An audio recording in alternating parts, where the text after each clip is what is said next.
But Canada at 1867, when Sir John A. first formalized our country, was a country that had many internal divisions. Many people who were wondering whether they would rather be American than this new Canada.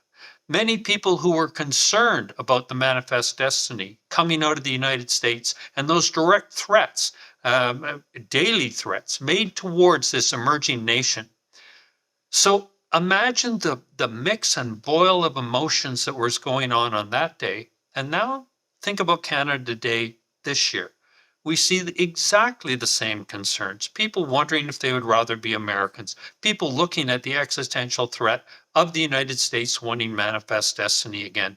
Of other nations marching in our streets like the Fenians were back in the mid-1800s, waving their flags and trying to rip our unity apart. So it's not like Canada Day 2025 was any different than Canada Day of any other year, and in particular when that new young nation, now 158 years old, came into being. But at the base of it all was this purpose of unity, that what we were going to build and the future we were going to build together was more important than all those other challenges. So I just want people to remember that life was never easy.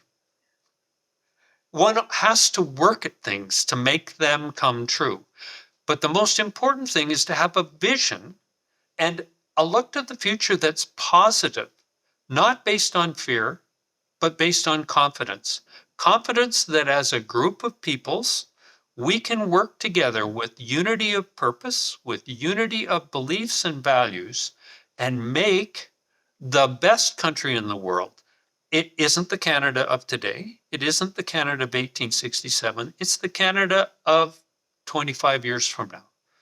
So when I wrote the paper that I published on Frontier Center for Public Policy, Canada 2024, I was hoping that people would look at the 6 national interests of our country and define all 6 in a 25-year vision to the future in a positive way, not in a way to shred each other apart. There'll always be challenges. There'll always be areas of great discontent. How do you overcome them? Not ripping it apart and hoping that whatever emerges in these individual pockets will somehow magically be any different, because every country goes through this transformation and constant evolution, but with many, many internal challenges.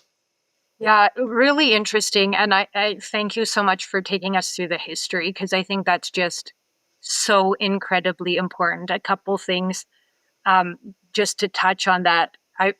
Wanted to ask, have we learned anything from all that history?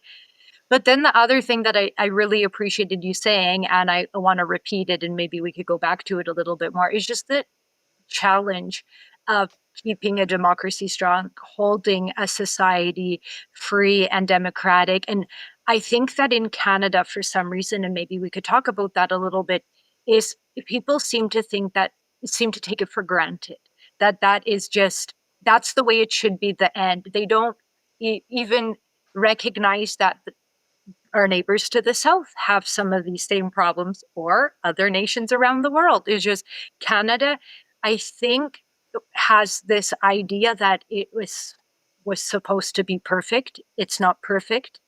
And I think that's why there's this tension in Canada right now.